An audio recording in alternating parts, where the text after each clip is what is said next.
Je partage.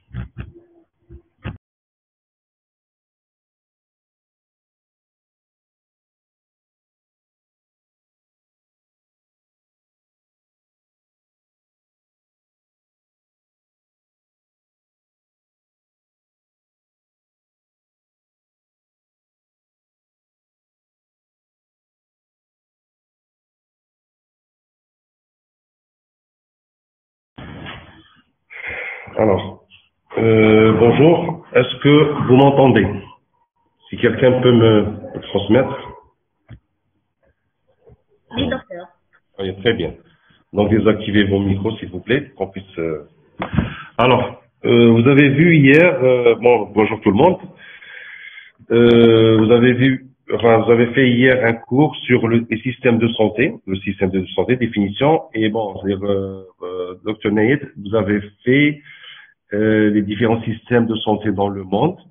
Donc, normalement, c'était prévu que moi, je fasse ce cours. Mais Malish, pour ne pas donner, enfin, refaire le même cours, etc. Donc, je vais continuer sur l'organisation. Voilà, je sais pas c'est quoi ce, ce, ce, ce truc d'agent. Ah, très bien. Voilà, je sais pas. Ah. Alors, l'essentiel, bon, dans les différents systèmes de santé dans le monde, il y en a pratiquement trois types. Il y en a ce qu'on appelle les systèmes des assurances maladie et les systèmes du système national de santé. Et un cas particulier, celui des États-Unis, qui est basé sur les assurances privées. Alors, les assurances maladie, ce sont par exemple les occidentaux, les pays occidentaux, donc basés sur les maintenant en Algérie, sur la carte Chifa. Donc, c'est surtout par rapport au financement de ce système. Et pour le système national de santé, il est financé par tout simplement par les impôts. Et donc, mais ça c'était au début des années, après la Deuxième Guerre mondiale. Mais ces différents systèmes de santé ont évolué et chacun a pris un petit peu de l'autre. Et ce qu'on appelle maintenant les systèmes de santé mixtes, en fait c'est pas vraiment mixte, mais chacun a essayé de prendre ce qu'il y a de mieux chez l'autre. Par exemple, pour les systèmes des assurances maladie, ils ont pris ce qu'on appelle les médecins référents. Les médecins référents, c'est-à-dire que vous êtes obligé de passer par des médecins qui sont affiliés à la sécurité, aux assurances maladie, pour un petit peu juguler avec les demandes. Et les systèmes de santé dans le système national de santé, qui est basé sur un circuit, c'est-à-dire on est obligé de passer par, on n'a pas le choix du médecin. Donc au moins ils ont un petit peu pris de l'autre des mutuelles, c'est-à-dire il faut ajouter, bien sûr, c'est-à-dire les personnes, les citoyens payent les soins par des impôts tout simplement, donc ils cotisent pas la sécurité sociale chez Kimahna, mais ils leur ont rajouté des mutuelles, c'est-à-dire des petites assurances, etc. qu'on peut rajouter.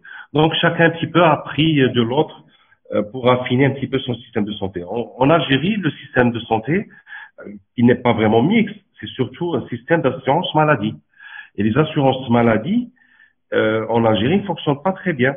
Ils fonctionnent par rapport aux médicaments, c'est-à-dire en ambulatoire, mais par rapport aux soins, ils ne fonctionnent pas très bien. C'est-à-dire quand on veut aller se faire soigner dans un établissement public ou privé, on vous demande pratiquement jamais votre cas d'assurance maladie. Et donc, on vous facture pas. Bon, sauf si vous êtes dans le privé, on vous facture les soins, mais c'est pas l'assurance qui va vous payer ça. À la limite, elle va payer un tarif dérisoire au privé. Et pour le public, tellement c'est dérisoire qu'on vous demande pas votre carte. Et donc, voilà, c'est une aberration du système de santé en Algérie. C'est pour ça qu'on va pas trop parler du système de santé en Algérie, sauf dire que c'est un système d'assurance maladie et qu'il faut changer ou bien faut assainir ce système-là. Voilà. Alors pour qu'on étudie les systèmes de santé, c'est surtout pour comparer les systèmes de santé pour les évaluer par rapport à des indicateurs. Je ne sais pas si vous en avez parlé. Des indicateurs comme la mortalité, la morbidité, l'accès aux soins, la qualité des soins, etc. Donc, je vais passer sur ça et je vais parler de l'organisation sanitaire en Algérie, comment elle est organisée. C'est pas le système de santé. Le système de santé, en fait, c'est plus son financement, le financement du système de santé, et comment il est, c'est-à-dire comment il est fait. L'organisation, c'est plus pratique. Comment est organisée la santé en Algérie? Alors, l'organisation de santé en Algérie, parce qu'il y a une spécificité algérienne qui est sa géographie, en fait, et sa superficie, et aussi son climat. Donc, on a trois grandes régions géographiques. On a le nord, les hauts plateaux, et le sud du Sahara. Et donc, cette spécificité montre que, c'est-à-dire, il y a une distribution qui n'est pas très bon, déjà, une distribution de la population, elle n'est pas la même, mais aussi une distribution des soins et des personnels de santé qui n'est pas la même. Donc, il y a cette spécificité de notre pays et qu'on peut avoir aussi des disparités par rapport à l'accès aux soins. Voilà. Donc, voilà, on est maintenant, bon, c'est plus 48 wilayas, c'est 58 wilayas.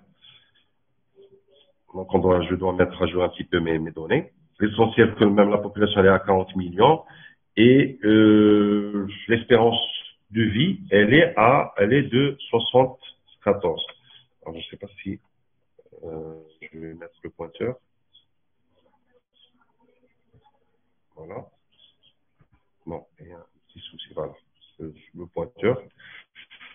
Donc, l'espérance de vie, quand même, elle est très importante, 74,67 ans. La moyenne dans le monde, elle est de 62 ans. Donc, c'est bien. Alors, comment est organisé notre système de santé? Enfin, organiser notre système de soins, on va dire. Alors, je sais pas si elle a le carré jaune, j'ai un carré qui est là. Je sais pas comment l'enlever. Bon, très bien. Alors, les infrastructures sanitaires. Alors, l'organigramme du ministère, dans le ministère de la Santé et de la Population et de la Réforme hospitalière. Alors, ce ministère, c'est-à-dire le ministère, donc il a sous son autorité un secrétaire général qui est assisté par 2 directeurs d'études, une inspection générale avec 10 inspecteurs. Alors, l'inspection générale, c'est-à-dire quand il y a un problème ou quelque chose comme ça, c'est-à-dire le ministre va dépêcher des inspecteurs au niveau d'une wilaya ou bien d'une région pour voir qu'est-ce qui se passe, etc. Alors, dans le ministère, vous avez 3 directions générales. Vous avez la direction des services de santé. Alors, les services de santé, ce sont la direction des soins de santé, tout ce qui pour gérer pour gérer les structures d'hospitalisation, pour gérer les personnels, etc. Le personnel de santé, tout ce qui est administration. Voilà. Alors, vous avez une direction de la prévention où nous, on fait partie, c'est-à-dire les épidémiologistes, donc travaillent beaucoup avec la direction de la prévention. La direction de la prévention qui va s'occuper de la prévention tout simplement, va s'occuper des programmes de santé, des programmes de prévention comme le programme élargi de vaccination. Aussi, elle va gérer des problèmes, par exemple, quand il s'agit de pandémie ou d'épidémie, qui met, par exemple, le Covid. Donc, c'est ce service-là, ou bien c'est cette direction-là qui prend en charge ces problèmes. Voilà. Et vous avez une direction pharmacie qui va gérer tout ce qui est médicaments et matériel. Donc, de ces directions, vous avez 7 directions qui sont composées chacune de 2 ou 7 sous-directions. Donc, chaque direction générale, elle a des directions. Comme, par exemple, pour la prévention, vous avez des directions des maladies transmissibles, direction des maladies non transmissibles, la gestion des programmes, etc. Donc, voilà. Et dans ce ministère, ça c'est au niveau du ministère de la Santé. Et le ministère, il a aussi des structures qui sont pas, c'est-à-dire dans le ministère, mais qui sont à la périphérie, ces structures, comme par exemple l'Institut national de santé publique, qui va faire des études de statistiques, qui va faire des formations, etc. Vous avez l'IBA, l'Institut Pasteur algérien, donc on entend parler ces jours-ci par rapport aux vaccins, par rapport aux souches, etc. Vous avez la pharmacie centrale, etc. Donc ça, c'est des structures qui sont annexées au ministère, qui travaillent avec le ministère de la Santé. Donc ça, c'est au niveau du ministère. Au niveau local, au niveau de la wilaya, on a la direction de la santé et de la population, la DSP. Donc chaque wilaya, vous avez une direction de la santé de la population et qui a comme prérogative la mise en œuvre des programmes sanitaires et leur évaluation, c'est-à-dire les programmes sectoriels au niveau des wilayas. Donc, elle va les appliquer, elle va les mettre en œuvre et elle va les évaluer. Aussi, cette direction, elle va coordonner les activités des établissements et structures de santé.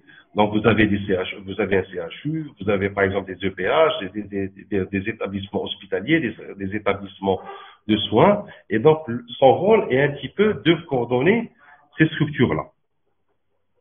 Enfin, c'est la veille aussi, comme prérogative, la veille de l'application de la législation et de la réglementation. Donc, elle doit suivre un petit peu le suivi de la réglementation par rapport aux établissements et doit régler les problèmes liés aux activités de santé à la population.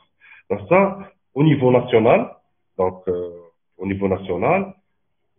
vous avez le ministère, bien sûr, et au niveau local, vous avez la direction qui a un petit peu les mêmes prérogatives du ministère, mais à l'échelle locale. Alors, le plan d'action du ministère de la Santé, de la Population et de la réforme hospitalière, donc, ses prérogatives ou bien ses objectifs, on va dire, actuels, c'est surtout de rapprocher la santé du citoyen. Donc, l'organisation de la santé, elle a comme objectif de rapprocher la santé du citoyen. Deuxièmement, améliorer la qualité des prestations de santé. Donc, il suffit pas quand on parle de rapprocher la santé, c'est-à-dire d'avoir des structures de santé qui sont proches, etc. Mais il n'y a pas que ça. Il faut améliorer la qualité de ces prestations. Troisièmement, prendre en charge la transition démographique et épidémiologique. Quand on parle de transition démographique, c'est-à-dire que la population n'est plus aussi jeune que ça, donc on a aussi des personnes âgées, on a aussi des personnes, disons, c'est-à-dire qui voyagent, une population au niveau du sud, au niveau des hauts plateaux. Donc il y a cette transition qui doit être prendre en considération. Et aussi vous avez aussi ce qu'on appelle la transition épidémiologique. La transition épidémiologique, donc on doit prendre en considération qu'on n'est pas que par rapport que le ministère ne va pas prendre en charge que les maladies transmissibles. Il y a aussi le problème des maladies non transmissibles. Il y a les cancers, les maladies cardiovasculaires, le diabète, etc. Donc, il doit prendre aussi en compte tout ça. Et bien sûr, dans le plan d'action, on a dit que dans la spécificité algérienne, dans cette superficie qui est importante, et la majorité de la superficie, elle est faite de désert, de Sahara. Donc, on a des populations qui sont, il y a des populations qui n'ont l'accessibilité aux soins qui n'est pas très importante.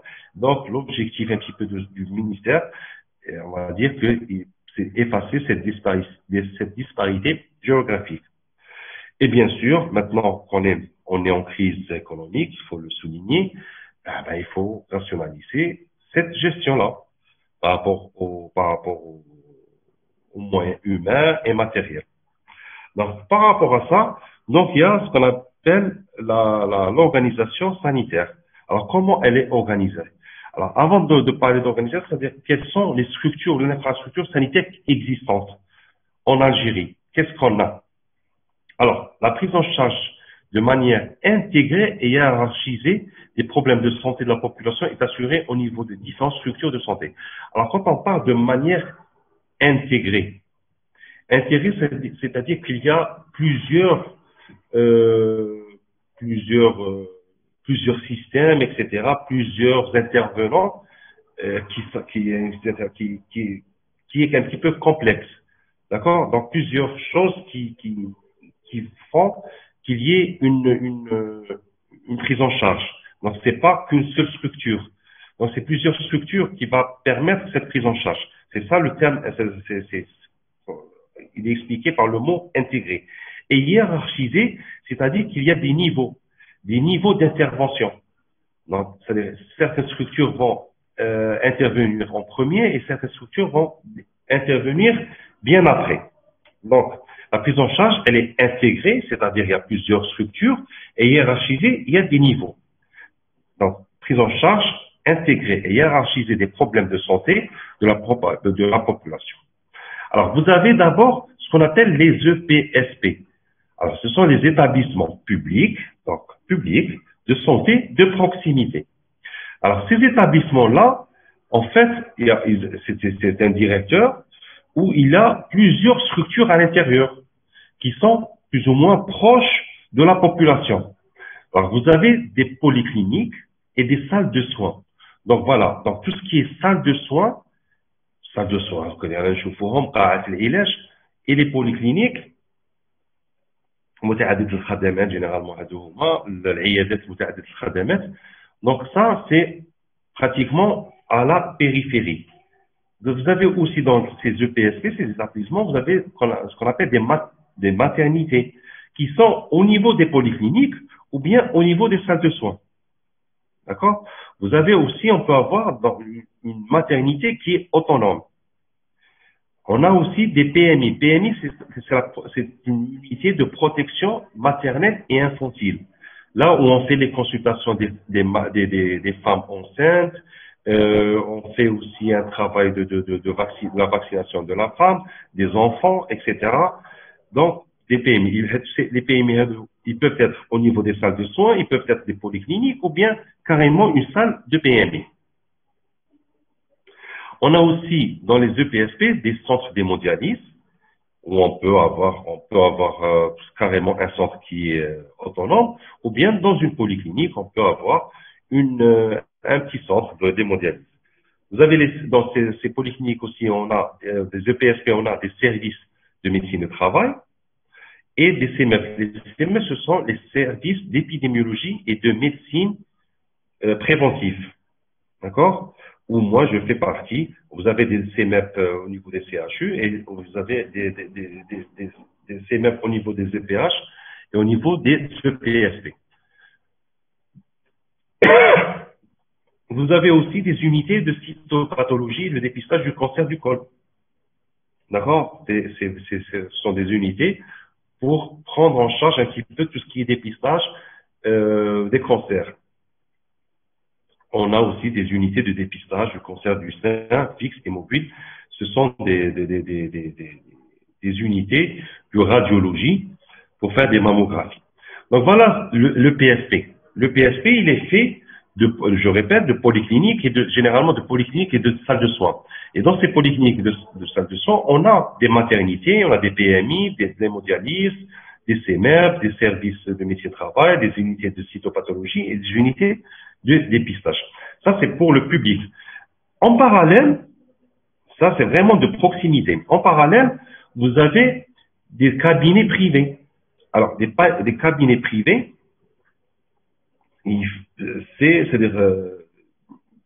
à peu près, c'est aussi un service de proximité. Et vous avez des cabinets de spécialistes, vous avez des cabinets de généralistes, dentaires, pharmacie, laboratoires d'analyse biologique et des centres d'hémodialyse aussi privés. Alors, maintenant, normalement, dans un système de santé comme l'Algérie, c'est un système d'assurance maladie, alors, c'est-à-dire on peut avoir les deux, que ce soit cabinet privé ou bien public. Sauf que maintenant, c'est l'assurance maladie qui doit payer, qui doit rembourser. Mais un bon système de santé, généralement, il est basé sur les structures publiques. On peut pas se baser sur le service privé. Il faut que le service public soit fort. Et là, c'est bon, je ne vais pas encore commencer à critiquer, mais dans certaines régions, on a plus d'infrastructures sanitaires privées qui sont meilleures que les infrastructures privées. Et là, c'est une aberration de notre système de santé. Ça, encore dans les structures sanitaires, donc on a parlé des EPSP, des cabinets privés, et aussi on a ce qu'on appelle les établissements hospitaliers publics. D'accord? Les établissements hospitaliers publics, on a parlé des EPSP, établissements de proximité de santé publique, et on a des établissements hospitalisés publics, les établissements. Vous avez les CHU et les EHU. En fait, on a un seul EHU, ce qu'on appelle l'établissement hospitalier universitaire, celui d'Oran. Mais généralement, il est aussi hospitalier et universitaire, donc hospital universitaire. Et on a des centres hospitalo-universitaires dans la région de l'Ouest. Nous avons 3, Tlemcen, Bel Abbès et Oran. Et on a des EHS, ce sont des établissements hospitalisés spécialisés. Donc on a certaines spécialisations comme les EHS de psychiatrie, des EHS mère-enfant, des EHS d'ophtalmologie, de rééducation, de chirurgie cardiaque, de pédiatrie, des brûlés, d'urologie, néphrologie et des centres anti-cancer. Aussi, on a les EPH. Donc, pratiquement, on a 3 types d'établissements hospitaliers publics. On a des CHU, on a des établissements hospitaliers spécialisés et on a des établissements publics hospitaliers. Ça, c'est les infrastructures. Bien sûr, aussi en parallèle de ça, vous avez les établissements privés. D'accord? Maintenant, ça, ce qu'on appelle les structures intégrées. D'accord? Donc, la prise en charge, elle est intégrée. C'est-à-dire que vous avez plusieurs structures. Structures hospitalières, structures de proximité, structures publiques, structures privées. Maintenant, il y a la hiérarchisation. Alors, ces offres de soins, donc, sont hiérarchisées dans la distribution des soins. Donc, il y a ce qu'on appelle une hiérarchisation. Il y a des priorités ou bien il y a une structuration, c'est-à-dire qui allait en premier, ou aller en premier, on va dire. Donc, les soins de premier recours, ce qu'on appelle les soins de proximité. Alors, c'est le premier niveau installé au niveau des quartiers urbains ou bien des communes. Et pour support les structures extra-hospitalières, c'est-à-dire que les structures extra-hospitalières, ce qu'on a vu tout à l'heure, les salles de soins, les polycliniques et les établissements, enfin les cabinets privés, les pharmacies, etc., les cabinets de dentistes, ça, ce sont les soins de premier recours. Donc, on les a vus, polycliniques, salles de soins, etc. Alors, ces soins de premier recours, c'est ce qu'on appelle le paquet minimum de soins. Ils doivent être dotés de minimum de soins, le paquet minimum de soins. Il faut qu'il y ait ça. S'il n'y a pas ça, c'est-à-dire que ça ne sert à rien d'avoir un soin de proximité. Alors, dans ce paquet-là, on a les consultations médicales. Dans les consultations médicales, je pense qu'on a ça. Les soins dentaires, c'est pas évident par rapport au public. C'est pour ça que j'ai dit tout à l'heure, l'aberration, c'est que dans certains lieux, etc., et dans la majorité, même dans les grandes villes, etc., on a certains soins, pardon,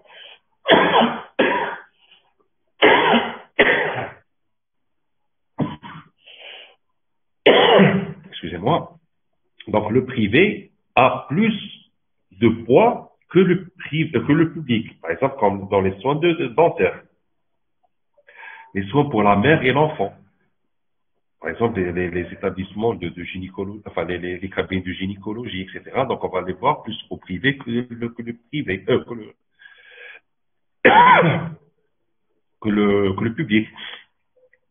L'exploration. Quand on parle d'exploration, c'est les examens biologiques, les examens de radiologie. Là aussi, ils doivent être au niveau du paquet minimum de soins, publics surtout. L'éducation sanitaire, tout ce qui est prévention, etc. Les activités de prévention, les urgences de premier recours. Donc, il faut assurer ce paquet minimum dans les salles de soins et dans les polycliniques et en parallèle, s'il y a lieu, dans les cabinets privés, pourquoi pas, mais il ne faut pas compter sur ça. Il faut avoir un service public qui est performant, qui est fort.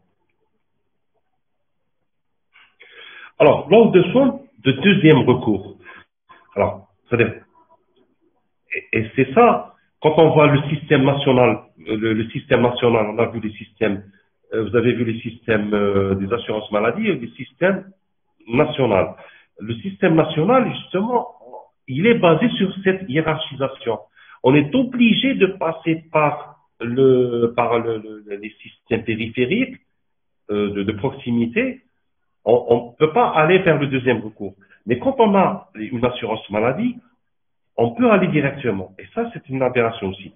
Donc, les soins de deuxième recours, c'est l'hospitalisation. Donc, il s'agit de soins généraux donnés au niveau des EPH de Daïra. Donc, c'est le deuxième recours. Après avoir passé dans les structures de proximité, on devrait être orienté vers les soins de deuxième recours. D'accord? Alors, dans ces soins de deuxième recours, vous avez aussi des niveaux. Premier niveau, deuxième niveau. Vous avez le premier niveau, c'est le pH de Daïra ou inter-Daïra. Donc, les EPH, sont ce qu'on appelle les établissements publics hospitalisés de Daïra. Par exemple, le Fissi Bel Abbas, vous avez les EPH de Suizef, le pH de Heinbert, le pH de Claire, pardon, le pH de Ben Bedis. Et donc, pour chaque wilaya, vous avez des EPH de Daïra. Là aussi, il y a un minimum de discipline ou bien de service hospitalier qu'il faut avoir. Vous avez la médecine interne. La médecine interne parce qu'elle peut prendre plusieurs spécialités comme l'endocrino, comme l'oncologie ou quelque chose, des investigations, la pneumologie, etc. Donc, elle peut prendre au moins ça pour l'investigation. Vous avez la pédiatrie, donc une discipline minimum, donc la médecine interne, la pédiatrie, on doit avoir ces disciplines-là. Les UMC, les urgences médico-chirurgicales, l'imagerie médicale, l'unité dentaire, chirurgie générale, l'obstétrique et bien sûr laboratoire de biologie et de pharmacie. On doit avoir ces disciplines-là. Après, vous avez un deuxième niveau qui est le pH de wilaya. Bon, l'exemple de Sidi Bel ce n'est pas un bon exemple parce qu'on a un CHU. Mais d'autres wilayas, par exemple de Saïda, de Tmouchen, ou de Maskar, etc., vous avez ce qu'on appelle les EPH wilaya. Et là, c'est un deuxième niveau et les disciplines, on doit avoir plus de disciplines que le premier niveau. L'anesthésie réanimation, la cardiologie, l'hématologie, l'orthopédie, neurologie, neurochirurgie. Donc, vous voyez, c'est-à-dire pratiquement toutes les spécialités. Donc, malheureusement, on n'a pas ces spécialités. Donc, on va voir un petit peu dans la critique. C'est-à-dire, on n'a pas toujours toutes ces spécialités dans des EPH de wilaya. Donc, premier niveau, deuxième niveau. Et vous avez le troisième recours qui est ce qu'on appelle le pôle régional. Le pôle régional, on n'a pas beaucoup, sur le pôle régional, généralement, ce sont les EPH de wilaya qui peuvent être des pôles régionaux. les CHU et les EHS. Il s'agit de soins spécialisés ou hautement spécialisés mis en place pour la wilaya. Alors, par exemple, si vous avez le CHU. À Timounchent, un bon exemple, vous avez le PH Benzajab, qui est un PH qui est de troisième recours, où on a beaucoup de spécialités, même qu'on n'a pas parfois dans des CHU. Donc, il s'agit de chirurgie cardiaque, de chirurgie plastique, de chirurgie thoracique. Donc, ils sont dans des EPH, ou bien dans les CHU, ou bien dans des établissements spécialisés, les grands brûlés, etc., le centre anticancéreux. Donc, ça, c'est le troisième recours. Donc, c'est pour ça qu'on va dire que la prise en charge, elle est hiérarchisée. Vous avez le premier soin, enfin le premier recours, ce sont les EPST. Le deuxième recours, ce sont les hospitalisations à l'échelle de Daïra ou bien à l'échelle Wilaya. Et vous avez le troisième recours, qui est le pôle régional, le PH, le CHU, etc. Maintenant, c'est bien ce qu'on a vu, mais ça c'est en théorie. Mais en pratique, il y a beaucoup de dysfonctionnements dans l'offre de soins. En fait, les polycliniques et les salles de soins devant couvrir les besoins de prévention de base de soins ne répondent pas toujours à leur mission. Alors pourquoi? Parce que ces salles de soins et les polycliniques, premièrement, ne disposent pas de moyens, que ce soit les moyens humains ou bien matériels. On n'a pas de spécialistes au niveau de ces polycliniques, on n'a pas de matériel, par exemple de radiologie, de laboratoire. Soit on n'a pas de réactif, soit carrément on a un matériel qui n'est pas fonctionnel. Et donc ça pose un problème.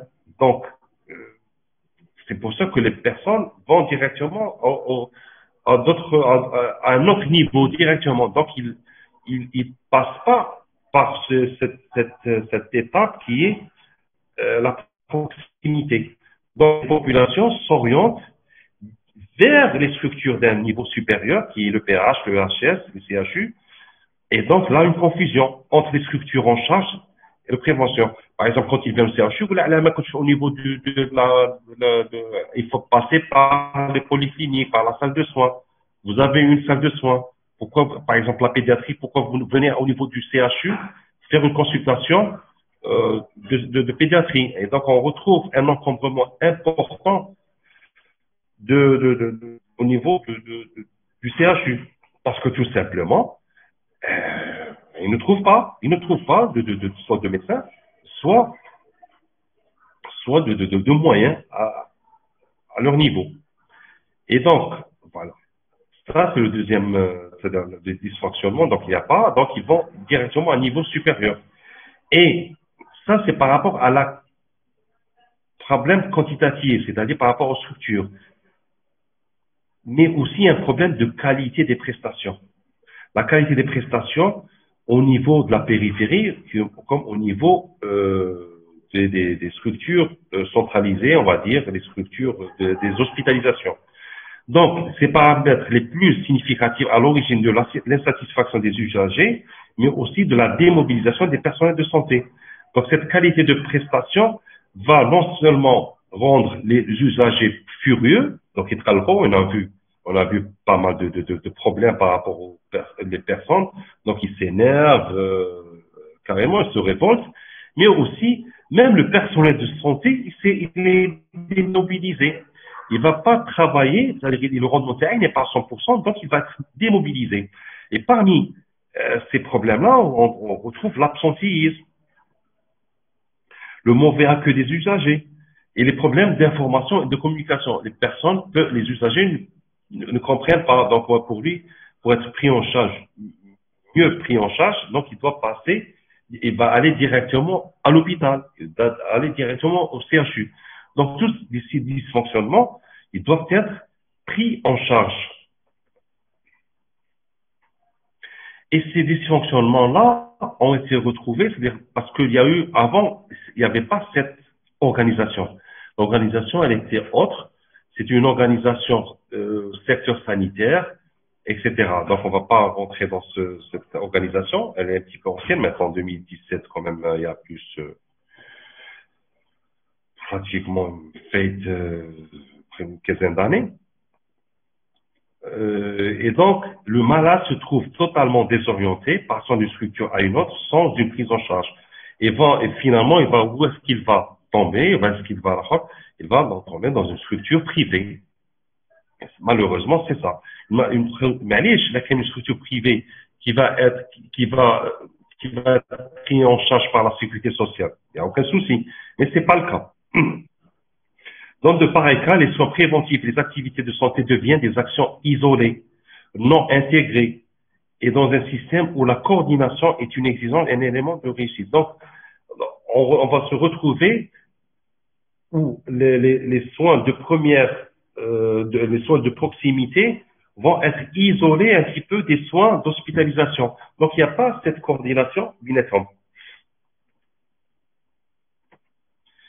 Et donc, on va dire les perspectives.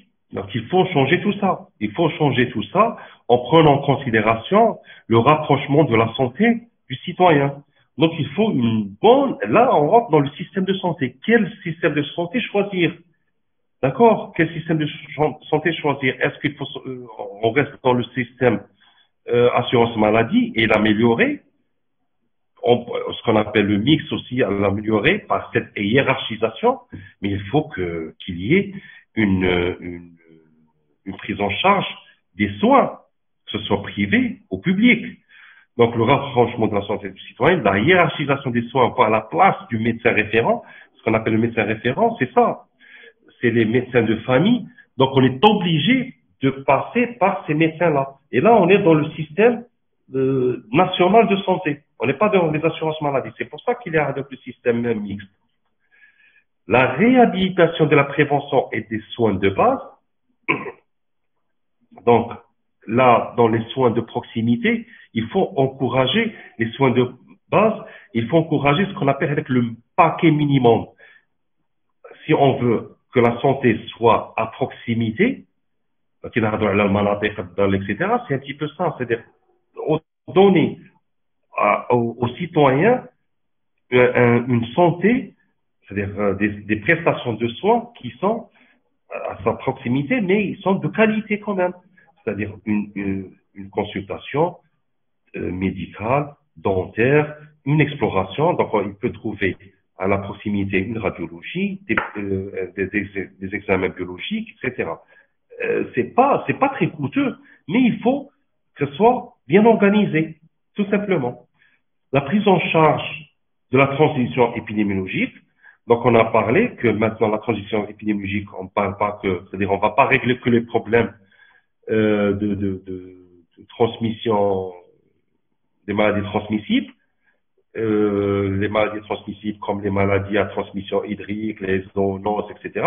On va dire que cette prise en charge, elle est plus ou moins facile avec la vaccination, avec les antibiotiques, etc.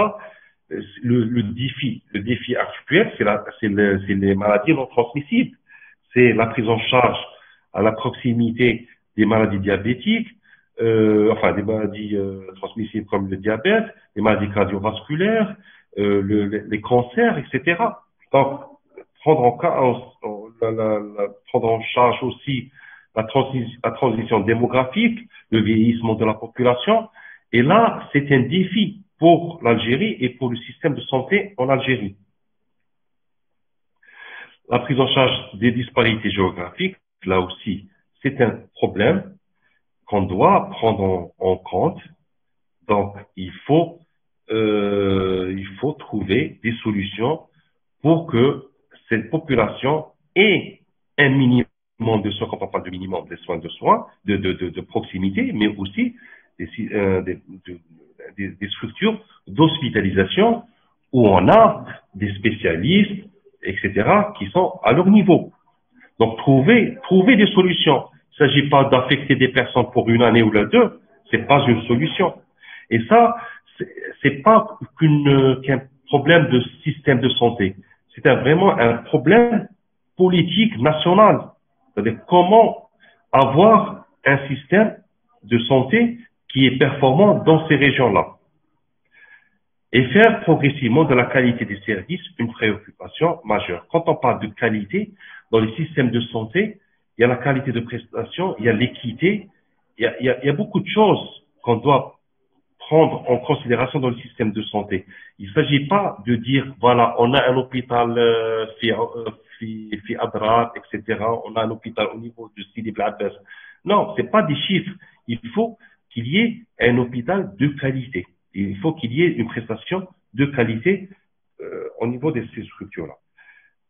Voilà un petit peu l'organisation actuelle. Donc, cette organisation, elle doit changer. Elle doit changer. C'est pas en chamboulant. C'est une bonne organisation qui est retrouvée, c'est-à-dire qui est préconisée par l'OMS, etc. Mais il faut donner les moyens de sa politique. Donc, il faut une meilleure réorganisation, une meilleure organisation de ces soins-là. Donc, c'est un petit peu le défi de notre système de santé. Donc, j'ai terminé avec l'organisation de soins. Je vais vous laisser un petit peu le temps de poser des questions, d'accord, de poser des questions par le chat, voilà, et pour que je puisse répondre. Il n'y a pas de souci, je vous donnerai le cours, il n'y a aucun problème. Envoyez-moi, donc je vais vous écrire mon mail et le délégué va m'envoyer un mail pour que je puisse lui envoyer le cours. Donc mon mail c'est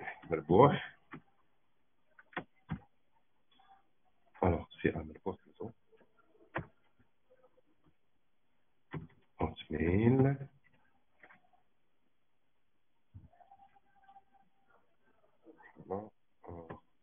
Pardon.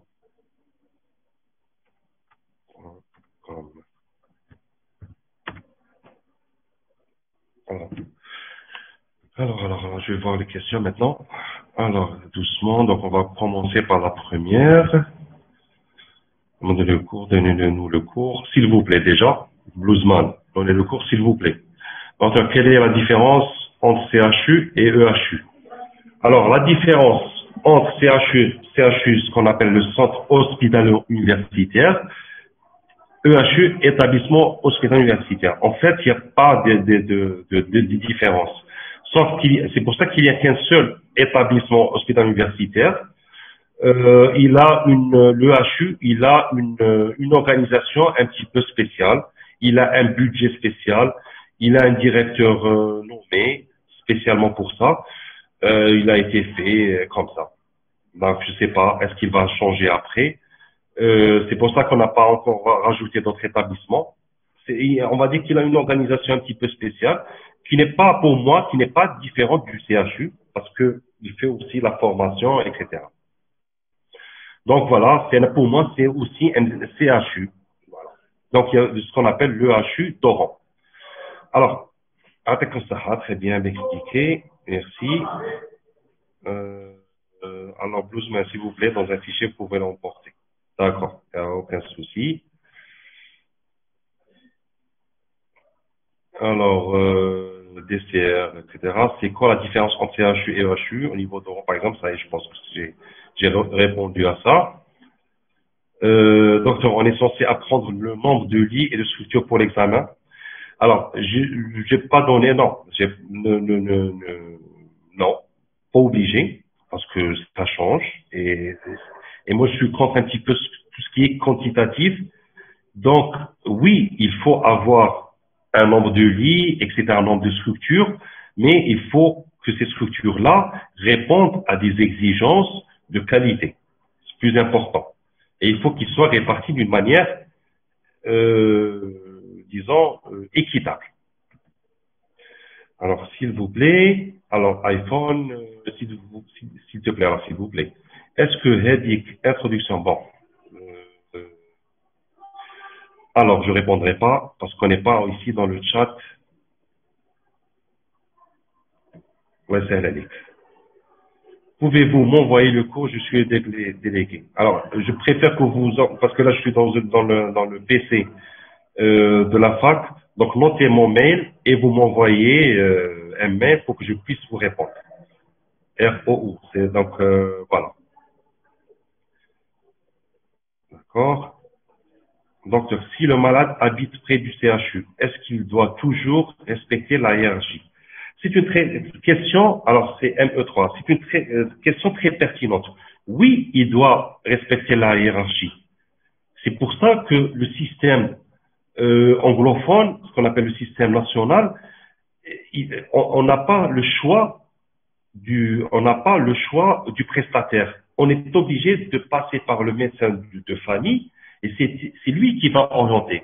En Europe, en France, où c'est le système des assurances maladie, il n'est pas obligé de respecter la hiérarchie. Il peut aller vers un établissement, demander un rendez-vous et il attend, allez. Mais pour nous, ce qu'on appelle le système mixte, oui et non. C'est-à-dire que vous avez une assurance maladie, vous pouvez aller directement demander un rendez-vous dans un service, c'est pour ça qu'il y a ce qu'on appelle, il y a les consultations spécialisées dans les CHU. Mais dans le système actuel, on demande à qu'il y ait une hiérarchisation. Et c'est ça un petit peu le trouble. On a des assurances maladie, mais on s'organise comme si c'était un système national. C'est ça l'aberration qu'on a. Donc il faut choisir. Il faut qu'il y ait cette hiérarchisation. Donc même si je suis près d'un CHU, je dois aller vers une structure de proximité parce qu'il y a un CHU, mais il y a aussi un centre de proximité dans le CHU. Donc il faut aller là d'abord.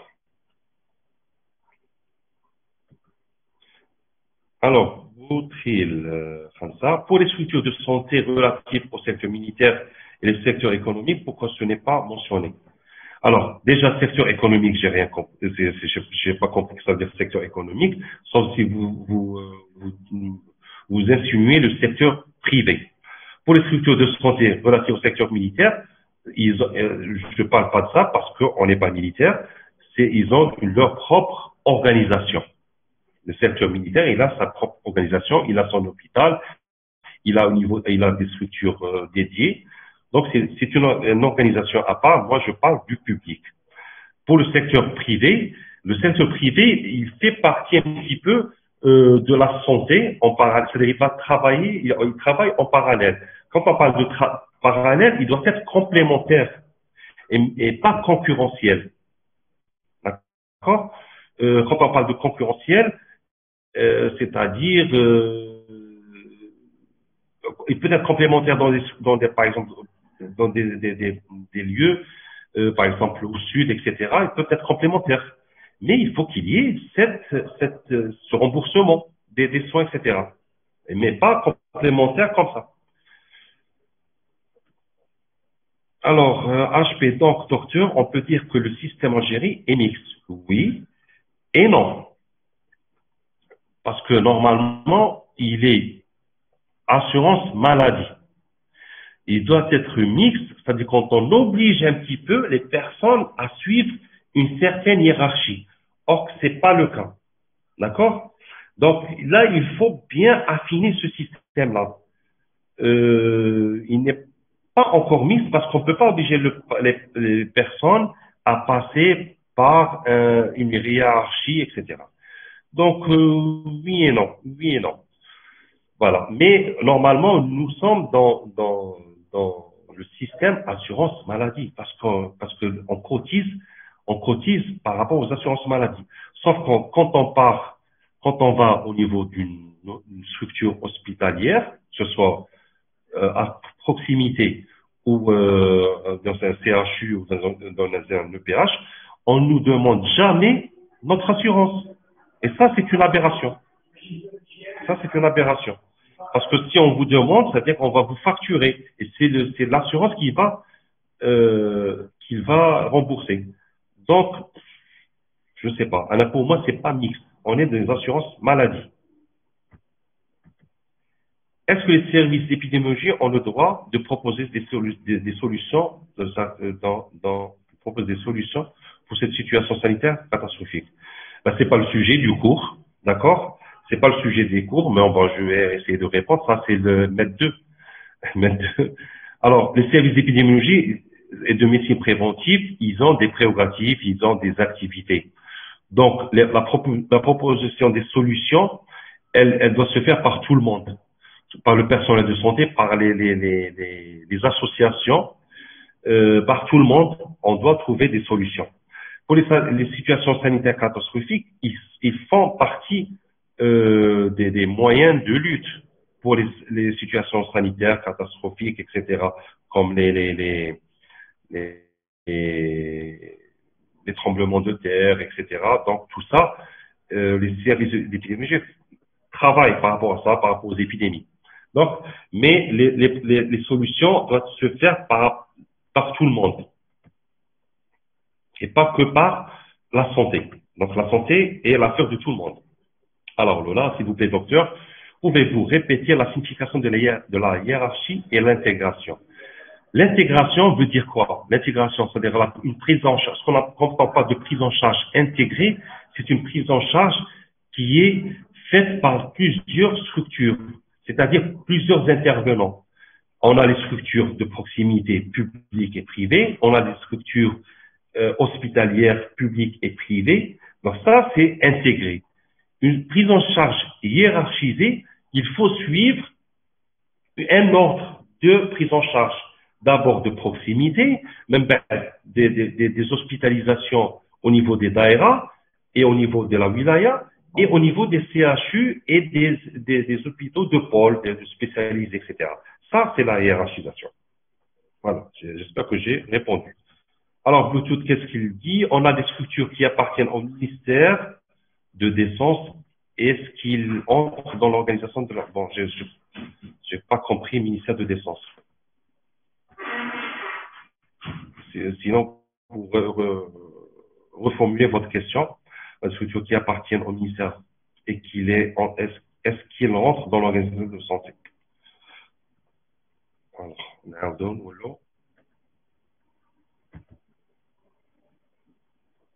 Alors, MSI, docteur, s'il vous plaît,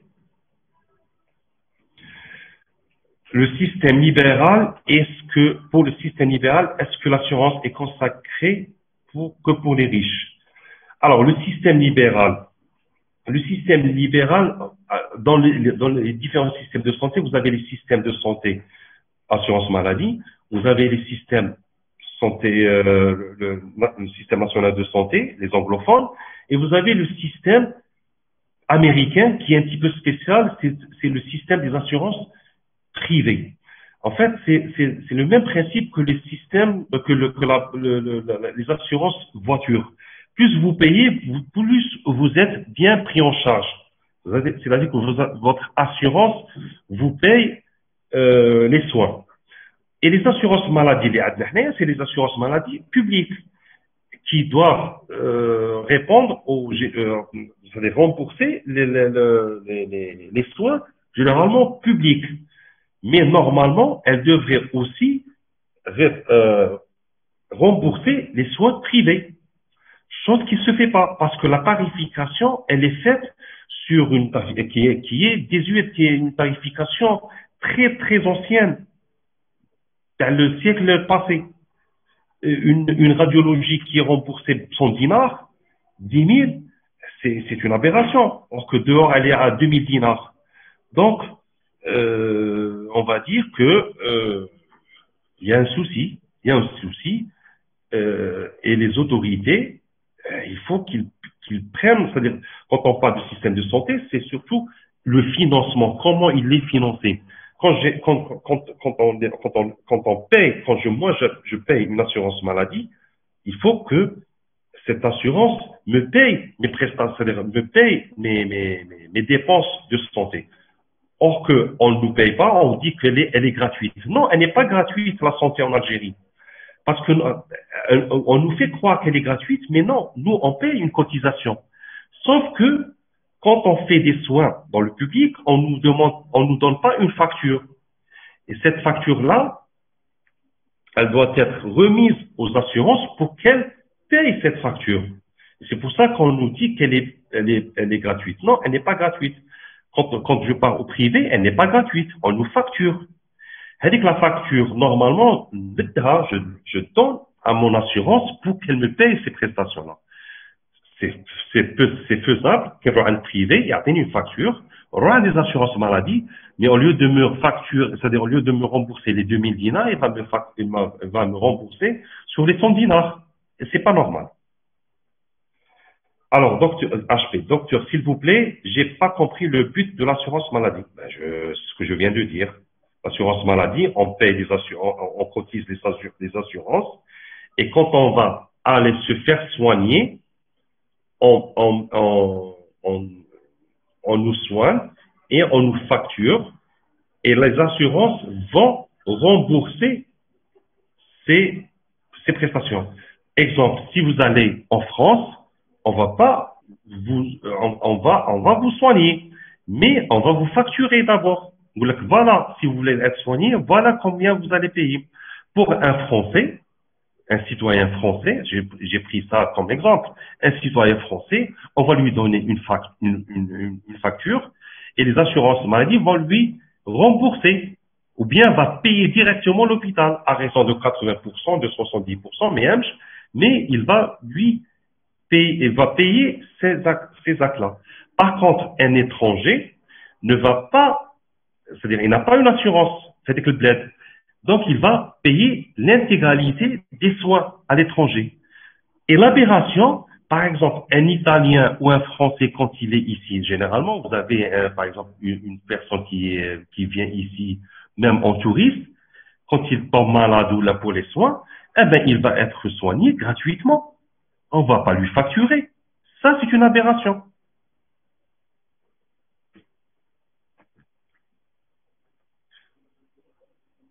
Alors, mais docteur, j'ai pas compris notre système de santé comme mixte ou c'est pas mixte. Moi aussi, si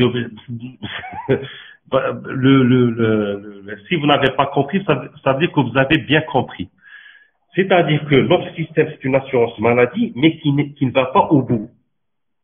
D'accord? Qui ne va pas au bout. Le système de santé terminale, il va au bout que pour par exemple, que pour le remboursement des médicaments en ambulatoire. Quand on vous prescrit un médicament, vous allez chez le pharmacien, vous allez lui donner votre carte Shifa et il va vous donner le médicament et vous allez rembourser à raison de 20%. Et votre assurance va vous rembourser à 80%.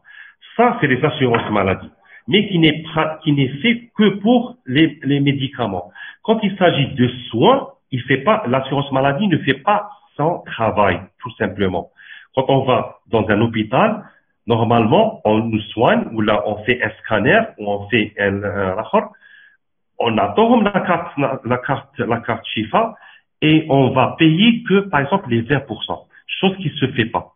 Et c'est ça l'aberration. Si vous avez compris ça, vous avez compris notre système. C'est-à-dire qu'on doit régler le problème des soins. Les médicaments, ça marche. Et pourquoi ça marche? Parce que c'est des médicaments, la majorité des médicaments sont importés. Et donc, il y a un souci par rapport à ça. Et donc, on favorise la consommation des médicaments. Mais quand il s'agit de soins, il est mal organisé, tout simplement. Et ça, je dis que c'est une erreur qu'on doit régler. C'est pour ça que moi, je ne le considère pas comme un système mixte, mais c'est un système assurance maladie qui ne va pas au bout. Il est bien pour les médicaments en ambulatoire, mais il n'est pas bien quand il s'agit de soins et d'hospitalisation. J'espère que j'étais clair. Vous voyez, vu que le système d'études médicales va changer, le système de santé va changer aussi. Bon, là, il n'y a rien à voir. Les études, c'est pas un système, d'accord?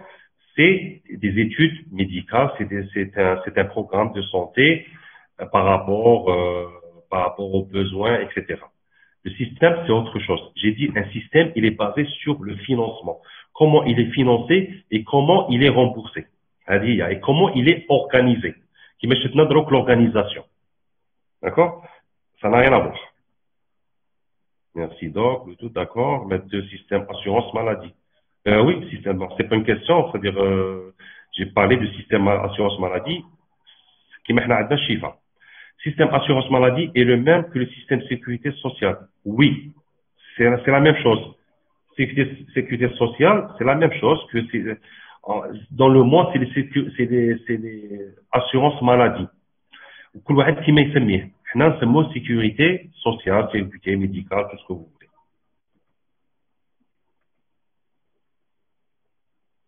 Alors, s'il vous plaît, Abdelhadi,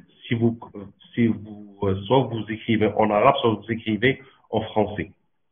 L'examen d'Iromix, là, à toi de voir. Docteur, s'il vous plaît, vu que le système d'études médicales est changé, est-ce que c'est pour un but d'une meilleure formation avec de changer un peu l'organisation des systèmes de soins? Et un grand remerciement au docteur, c'était très bien expliqué, le cours. Alors, c'est pas le sujet. Les systèmes d'études qui n'ont rien à voir avec le système de soins.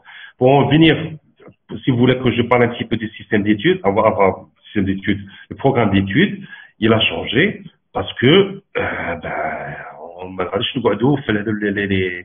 les modules هكاك وحدهم هنا يولوا intégrés. C'est une autre manière d'intégration. C'est-à-dire, on va parler, par exemple, maladie maternelle et infantile, où il y a plusieurs spécialités en même temps, etc. C'est pour qu'il y ait une bonne prise en charge de la formation. Ça n'a rien à voir avec le système de santé. D'accord? Le système de santé, c'est autre chose. La formation TERCOM, elle doit changer parce que il y a beaucoup de choses, il y a beaucoup d'aberrations, les modules, etc. Des fois, il y a une redondance.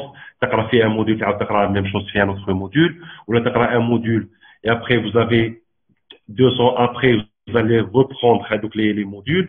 Donc voilà, il y a eu ces changements. C'est une bonne chose. Alors, ME3, docteur, s'il vous plaît, le système de santé sociale, on va pas parler de social, système de santé ou classe, hein. En Algérie, d'ailleurs, le système de santé en Algérie, il est appelé loi sanitaire. Donc, la loi sanitaire qui a été un petit peu changée en 2018, et j'espère qu'elle va encore changer parce qu'elle a été faite un petit peu, un contexte politique un petit peu spécial. Et il doit changer, on doit tous œuvrer pour qu'il change. Et pour qu'il y ait, c'est-à-dire qu'il faut qu'il soit clair. Donc, s'il vous plaît, le système de santé en Algérie veut dire qu'il y a une couverture de la santé pour tous, même pour les non-salariés. Oui, il n'y a aucun souci. Oui, ça c'est c'est-à-dire dans la législation et dans la constitution. Donc, il faut qu'il y ait une couverture. Vous avez l'assurance maladie par les cotisations, on cotise tous, mais ceux qui cotisent pas, aussi une assurance maladie. C'est-à-dire les personnes qui n'ont pas la khor, c'est d'autres structures qui vont payer à leur place. C'est les structures justement sociales. Là où il nous dit des structures sociales, les assurances, comment on appelle ça? Il y a un ministère par rapport à j'ai oublié son nom, avec le ministère, les bureaux de le poisson rouge, etc. La solidarité, le ministère de la solidarité, etc. Donc c'est eux qui doivent payer pour eux. Même en Europe, toujours, je prends l'exemple de la France, vous avez la carte Chifa, mais ils ont la carte vitale. Et la carte vitale pour les personnes qui travaillent pas, aussi, ils ont leur carte. Il n'y a aucun souci. Mais il faut spécifier les structures qui payent pour eux. Parce que le système de santé doit être remboursé, c'est-à-dire les soins doivent être facturés et remboursés. Voilà, qui va payer pour l'autre. Et quand il y a un étranger qui vient, il va payer. Ou là, il doit souscrire à une assurance étrangère, enfin internationale, tout ce que vous voulez. Mais il ne faut pas dire que les soins sont gratuits. Il n'y a pas de gratuité. Soit c'est les impôts qui payent, soit c'est les assurances. Maintenant, est-ce que c'est les assurances? Les assurances payent quand il s'agit de médicaments et les impôts quand il s'agit de soins. C'est pas clair. Et quand on parle avec le mix, c'est pas dans le financement. Le mix, c'est dans l'organisation du soin. C'est-à-dire que le mix, c'est la différence entre le mix et les assurances maladie. Les assurances maladie, on peut choisir le prestataire, on peut choisir le médecin. Le mix, on choisit pas le médecin. On est obligé par passer par un médecin qu'on nous choisit. On a le médecin, ou il veut تروح عند spécialiste فلاني, ou même spécialiste فلاني, ou il veut تروح au niveau de l'établissement فلاني. C'est ça. C'est-à-dire il faut suivre un circuit établi par le système.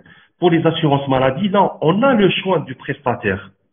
نقدر نروح البريفي نقدر نروح البوبليك نقدر نروح directement l'hôpital نقدر نروح c'est ça la différence entre les assurances maladie et les assurances santé c'est-à-dire pardon système de santé national le mix par exemple assurance maladie mais نقول له عندك l'assurance ça, il vaudrait mieux passer par le périphérique, c'est-à-dire la proximité, où elle va t'orienter, mais on va pas l'obliger. C'est un petit peu ça. Donc, pour moi, il n'y a pas vraiment un mix. Soit on est assurance maladie, soit on est dans le national. Et on va essayer un petit peu de s'adapter. Pourquoi je dis pour moi?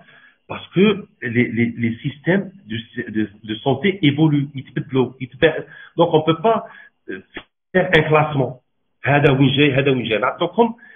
le classement, et les États vont puiser donc, le système national. Voilà.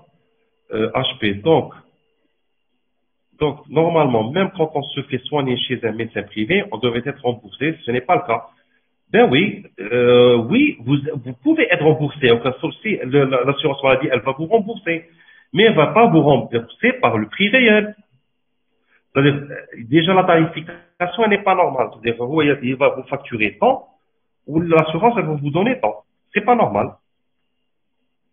Et au niveau d'un CHU, par exemple, on est remboursé sans qu'on le sache. Oui, parce que, c'est-à-dire, comment, c'est-à-dire, quand on le sache. Parce que, c'est-à-dire, avec l'aberration, avec le flou, et on va dire, bon, je suis pas en train de faire de la politique, mais ce flou, il est prémédité. Parce que normalement, quand on va au niveau d'un CHU ou d'un hôpital, on a des soins, on nous donne une facture. C'est-à-dire, soit on nous donne directement, soit elle est facturée directement à l'assurance maladie. Elle est directement. Vous donnez la carte nationale, la carte Chifa, c'est l'établissement qui va faire la facture, ou il y a l'assurance maladie qui va payer en fonction des actes qui déroulent. Là, on fait pas ça. Là, on fait le forfait. C'est-à-dire que chaque année, les assurances maladies, qui est la CNAS ou la CASMOS privée, elle va, les établissements, voilà, je vais vous donner un prix forfaitaire, comme une somme forfaitaire, comme 10 milliards pour les soins, ou pour les symptômes.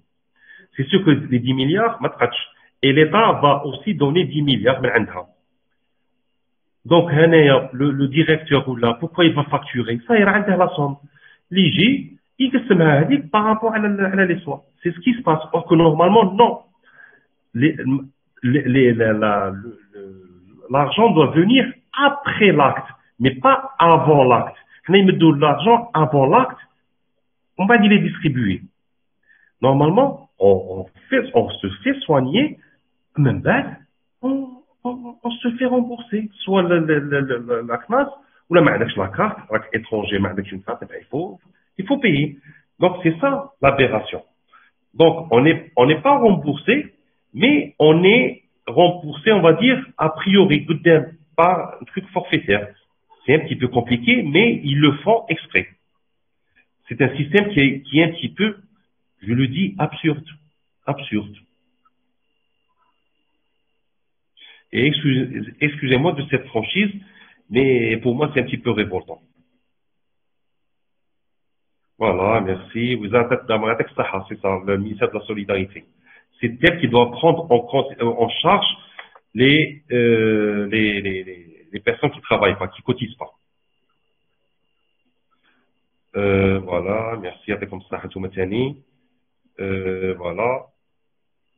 Voilà. Donc, si j'ai bien compris ces remerciements, c'est-à-dire qu'il n'y a plus de questions. Donc, on va arrêter là. Et je vais envoyer le cours au délégué. Comme ça, bonne journée, docteur, excusez-moi de questions. Il y a aucun souci. Au contraire, là, pour moi, quand vous posez des questions, ça veut dire que vous vous intéressez et que vous êtes plus ou moins compris. Comme ça. Merci à vous. Alors, ok, au revoir. Bonne journée à tous.